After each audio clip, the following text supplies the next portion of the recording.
क्या कभी तुम्हें लगा है कि काश तुम जान पाते कि सामने वाला इंसान क्या सोच रहा है? क्या वो तुम्हारे बारे में अच्छा सोचता है या बुरा? क्या वो झूठ बोल रहा है या सच? और क्या वाकई किसी का माइंड रीड करना पॉसिबल है? तो इसका जवाब है यस, बिल्कुल पॉसिबल है। 100% एक्यूरेसी तो नहीं, लेकिन इंसान के मन की बात काफी हद तक समझी जा सकती है। और ये कोई जादू या चमत्कार नहीं है, ये है human behaviour psychology. Mind reading क्या सच में होती है?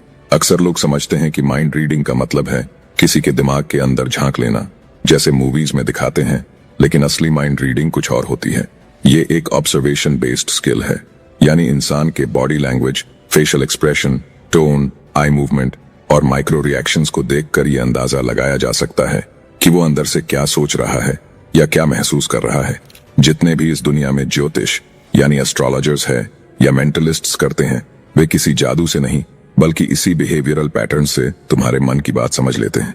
तुमने सुहानी शाह का नाम तो सुना ही होगा। वो इंडिया की मशहूर मेंटलिस्ट हैं जो लोगों के मन की बात जान लेती हैं। उसी तरह करण सिंह ने एक शो में विराट कोहली के दिमाग को पढ़ा था। इसलिए इस वीडियो को बिल्कुल ध्यान से देखना, क्योंकि आज के दौर में सोशल मीडिया पर रील्स और शॉर्ट्स वीडियो स्क्रॉल कर करके लोगों का अटेंशन पावर खत्म हो गया है। ये वीडियो पूरा देखना तुम्हारे लिए किसी चैलेंज से कम नहीं होगा। तो चलो जानते हैं 5 शक्तिशाली मानव व्यवहार संकेत जिनसे तुम किसी का भी दिमाग पढ़ सकते हो। नंबर 1, अपने इमोशन पर कंट्रोल रखो। यह बात समझ लो, अगर तुम अपने इमोशंस पर कंट्रोल नहीं रख सकते तो किसी और के माइंड को समझना या रीड करना ऑलमोस्ट इम्पॉसिबल है। माइंड रीडिंग कोई जादू नहीं है, ये प्योर ऑब्जर्वेशन और इमोशनल अवेयरनेस का गेम है। लेकिन ये तभी पॉसिबल है जब तुम्हारा माइंड शांत हो, स्टेबल हो और तुम खुद के फीलिंग्स को हैंडल करना जानते हो। सोचो, अगर कोई तुमसे कुछ कह दे और तुम तुरंत रिएक्ट कर दो, गुस्सा, दुख या इरिटेशन, तो उस मोमेंट पर तुम्हारा पूरा ध्यान अपनी फीलिंग्स में चला जाता है। उस वक्त तुम सामने वाले के वर्ड्स, बॉडी लैंग्वेज या एक्सप्रेशंस पर ध्यान ही नहीं दे पाते। और यही सबसे बड़ी मिस्टेक होती है। माइंड रीड करने की स्किल वही डेवलप कर सकता है जो अपने माइंड को कंट्रोल में रखता है। जब भी कोई स्ट्रॉन्ग इमोशन आए, जैसे गुस्सा, जेलसी, सैडनेस या एक्साइटमेंट, उसे ऑब्जर्व करो, तुरंत रिएक्ट मत करो। माइंड रीडिंग का मतलब सिर्फ वर्ड्स नहीं, इमोशंस को फील करना है। और इमोशंस तभी साफ दिखते हैं जब तुम्हारे अंदर क्लैरिटी हो। नंबर 2, बॉडी लैंग्वेज पढ़ो। कई बार इंसान जुबान से कुछ और कहता है, लेकिन उसका शरीर कुछ और बोल रहा होता है। उसकी बैठने की पोस्चर, हाथों की मूवमेंट या तुम्हारी तरफ झुकना या दूर रहना, ये सब सिग्नल्स हैं कि वो तुम्हारी बातों में कितना इंटरेस्टेड है। मान लो तुम किसी से बात कर रहे हो और वो थोड़ा तुम्हारी तरफ झुका हुआ है, उसकी आंखें तुम पर टिकी हैं और वो बीच बीच में सिर हिलाकर तुम्हारी बातों पर रिएक्ट कर रहा है। ये क्लियर साइन है कि वो जेन्युइनली इंटरेस्टेड है, तुम्हें ध्यान से सुन रहा है। अब इमेजिन करो, कोई बंदा पीछे झुककर बैठा है, हाथ क्रॉस करके रखे हैं या कमरे में इधर उधर देख रहा है। इसका मतलब सीधा है, या तो वो तुम्हारी बातों में दिलचस्पी नहीं रखता या अनकंफर्टेबल महसूस कर रहा है। कई बार लोग पोलाइट बने रहते हैं, लेकिन उनके बॉडी मूवमेंट्स उनके अंदर की बेचैनी दिखा देते हैं। जैसे कोई मीटिंग में है, तुम्हारी बात सुन रहा है, मुस्कुरा भी रहा है, लेकिन पैर बार बार हिला रहा है या टेबल पर उंगलियां थपथपा रहा है। इसका मतलब है कि वो अंदर से थोड़ा रेस्टलेस या नर्वस है, बाहर से काम दिखने की कोशिश कर रहा है। बॉडी लैंग्वेज समझना इसलिए जरूरी है क्योंकि हर इंसान अपनी असली फीलिंग शब्दों में नहीं बताता। कई लोग अपनी इमोशंस छुपाने में माहिर होते हैं, लेकिन उनकी बॉडी हमेशा सच बोलती है। तो जब भी किसी से बात करो, उसकी बॉडी के छोटे छोटे जेस्चर्स ऑब्जर्व करना शुरू करो। धीरे धीरे तुम लोगों की इमोशंस को बिना बोले समझने लगोगे, जैसे उनका दिमाग पढ़ रहे हो। नंबर 3, अगर कोई तुम्हारा मजाक उड़ाए तो शांत रहो, कभी भी तुरंत रिएक्ट मत करना। यही वो जगह है जहां ज्यादातर लोग फेल हो जाते हैं। कोई मजाक करता है, इंसल्ट करता है और हम गुस्से में या तो पलटकर कुछ बोल देते हैं या खुद को साबित करने लगते हैं। लेकिन जो इंसान शांत रहता है वो गेम पलट देता है। क्यों? क्योंकि साइलेंस सबसे पावरफुल रिएक्शन है। जब तुम रिएक्ट नहीं करते तो सामने वाला कंफ्यूज हो जाता है। वो एक्सपेक्ट करता है कि तुम गुस्सा करोगे, डिफेंड करोगे, लेकिन जब तुम काल्म रहते हो तो उसकी पावर खत्म हो जाती है। तुम्हारा कंट्रोल, तुम्हारा कॉन्फिडेंस उसे अंदर तक हिला देता है। वो तुम्हें कंट्रोल करना चाहता है, लेकिन जब तुम शांत रहते हो तो कंट्रोल तुम्हारे हाथ में होता है। तो अगली बार जब कोई तुम्हारा मजाक उड़ाए तो बस हल्की सी मुस्कान दो। कभी कभी साइलेंस एक ऐसा जवाब होता है जो 1000 शब्दों से ज्यादा गहरा असर छोड़ता है, क्योंकि जिस इंसान को खुद पर भरोसा होता है उसे अपनी वर्थ एक्सप्लेन करने की जरूरत नहीं होती। नंबर 4, अगर कोई तुम्हें पसंद नहीं करता तो ऐसे बिहेव करो जैसे तुम्हें उसकी जरूरत ही नहीं है। ये लाइन सुनने में बहुत सिंपल लगती है, लेकिन असल में ये इमोशनल स्ट्रेंथ की सबसे बड़ी निशानी है, क्योंकि इंसान की सबसे बड़ी कमजोरी होती है अप्रूवल की जरूरत। हम चाहते हैं कि सब हमें पसंद करें, सब हमारी तारीफ करें, लेकिन जब कोई हमें इग्नोर करता है या पसंद नहीं करता तो हम अंदर से टूट जाते हैं। हम बार बार सोचते हैं, मैंने क्या गलत किया, क्यों वो मुझसे बात नहीं कर रहा, क्या मैं इतना बुरा हूं? और यही सोच हमें अंदर से वीक बना देती है। लेकिन याद रखो, जितना तुम किसी की अटेंशन के पीछे भागोगे उतना ही तुम अपनी वैल्यू खो दोगे। लोग उसी को रिस्पेक्ट करते हैं जो खुद को रिस्पेक्ट करता है। जब तुम किसी को दिखाते हो कि मुझे फर्क नहीं पड़ता कि तुम मुझे पसंद करते हो या नहीं, तो सामने वाला सोच में पड़ जाता है, ये इतना कॉन्फिडेंट कैसे है। उसे क्यूरियोसिटी होती है तुम्हारे बारे में, वो तुम्हें नोटिस करने लगता है। यही असली पावर मूव है, इमोशनली इंडिपेंडेंट रहना।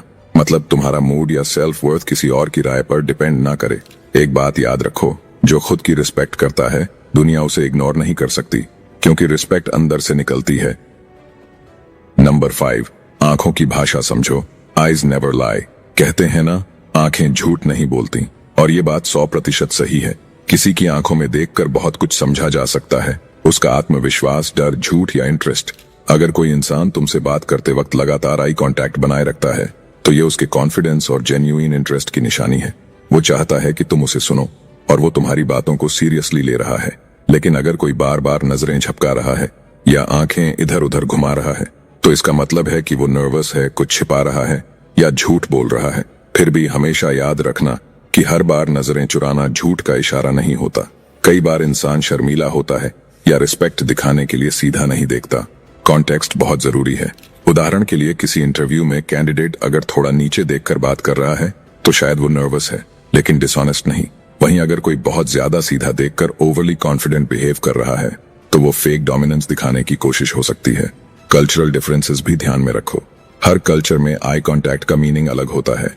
जैसे वेस्टर्न कंट्रीज में सीधा देखकर बात करना कॉन्फिडेंस और ऑनेस्टी की निशानी है, लेकिन कुछ एशियन कल्चर्स में इसे रूड या डिसरिस्पेक्टफुल माना जाता है। तो आंखों की भाषा पढ़ते वक्त बैकग्राउंड और सिचुएशन दोनों समझना जरूरी है। अगली बार जब कोई तुमसे बात करे तो सिर्फ उसके शब्द मत सुनो, देखो वो कैसे बोल रहा है, उसका पोस्चर कैसा है, चेहरे पर क्या एक्सप्रेशन है और आंखें क्या कह रही हैं। धीरे धीरे तुम वो बातें समझने लगोगे जो लोगों ने कभी कही ही नहीं। यही होती है असली माइंड रीडिंग, बिना किसी जादू के, सिर्फ ऑब्जर्वेशन और समझ से। नंबर 6, चेहरे के हाव भाव पढ़ो। चेहरा एक ऐसा आईना है जिसमें इंसान की असलियत साफ दिखती है। किसी के शब्द झूठे हो सकते हैं लेकिन उसके चेहरे पर आने वाली माइक्रो एक्सप्रेशन झूठ नहीं बोलते। एक जेन्युइन इंसान के एक्सप्रेशन स्पैननस होते हैं, वो सोचने से पहले चेहरे पर आ जाते हैं। मुस्कान यानी स्माइल इसका सबसे अच्छा एग्जाम्पल है। एक सच्ची मुस्कान में आंखें भी मुस्कुराती हैं, चीक मसल्स उठते हैं और चेहरे पर वार्मथ होती है। लेकिन अगर कोई बस होठों को फैलाकर फेक स्माइल दे रहा है और आंखों के कोनों पर टाइटनेस है तो समझ लो ये दिखावे की मुस्कान है। कई बार लोग नर्वस या स्ट्रेस्ड होते हैं तो उनका चेहरा खुद बता देता है, जैसे बार बार होंठ काटना, नाक को छूना या चेहरा सख्त रखना। ये सब स्ट्रेस या डाउट के संकेत हैं। मान लो तुम किसी से पूछते हो, तुमने प्रोजेक्ट पूरा किया? वो हाँ कहता है लेकिन बोलते वक्त उसकी आंख थोड़ी ब्लिंक करती है या होठों पर हल्का सा ट्विच आता है, तो समझ जाओ वहां कुछ गड़बड़ है। इन फेशियल क्यूज को पकड़ना थोड़ा प्रैक्टिस मांगता है, लेकिन एक बार तुम इन्हें पहचानने लगो तो किसी के भी शब्दों के पीछे की सच्चाई पढ़ सकते हो। नंबर 7, ऑब्जर्वेशन की प्रैक्टिस करो। माइंड रीडिंग कोई मैजिक ट्रिक नहीं है, ये एक स्किल है जो अवेयरनेस और प्रैक्टिस से डेवलप होती है। जब तुम लोगों को ध्यान से ऑब्जर्व करना सीखते हो, उनकी बॉडी लैंग्वेज, टोन और रिएक्शंस, तो तुम बिना उनके बोले भी बहुत कुछ समझने लगते हो। ऑब्जर्वेशन का मतलब सिर्फ देखना नहीं, देखकर समझना है। हर इंसान का बॉडी उसके इमोशंस को एक्सप्रेस करता है, बस हमें पढ़ना आना चाहिए। मान लो अगर कोई इंसान हमेशा अपनी अचीवमेंट्स की बात करता है तो वो अंदर से इनसिक्योर है और वैलिडेशन चाहता है। अगर कोई बार बार दूसरों को इंटरप्ट करता है तो उसे अटेंशन चाहिए। अगर कोई ज्यादातर चुप रहता है लेकिन सब ऑब्जर्व करता है तो वो समझदार और इमोशनली अवेयर इंसान है। तुम्हें बस अपने माइंड को ट्रेन करना है, थोड़ा डीप सोचना है। धीरे धीरे जब तुम ये हैबिट बना लोगे तो लोगों के वर्ड्स नहीं, उनके वाइब्स समझने लगोगे। तुम्हें पता चल जाएगा कौन सच्चा है और कौन फेक, कौन जेन्युइनली तुम्हारे साथ है और कौन सिर्फ दिखावे के लिए। अंत में एक बात याद रखना, माइंड रीडिंग कोई जादू नहीं है, ये अवेयरनेस और इमोशनल इंटेलिजेंस का रिजल्ट है। जब तुम खुद के इमोशंस पर कंट्रोल करना सीख जाते हो, मतलब गुस्से में काम रहना, दुख में स्ट्रांग रहना और खुशी में ग्राउंडेड रहना, तो तुम्हें दूसरों के इमोशंस भी साफ दिखने लगते हैं। लोगों का बिहेवियर एक मिरर की तरह होता है, जैसे तुम रिएक्ट करते हो वैसे ही वो रिफ्लेक्ट करते हैं। माइंड रीडिंग का मतलब दूसरों पर पावर जमाना नहीं बल्कि खुद पर कंट्रोल पाना है। वीडियो में कुछ सीखने को मिला तो सब्सक्राइब कर सकते हो। मिलते हैं अगले वीडियो में।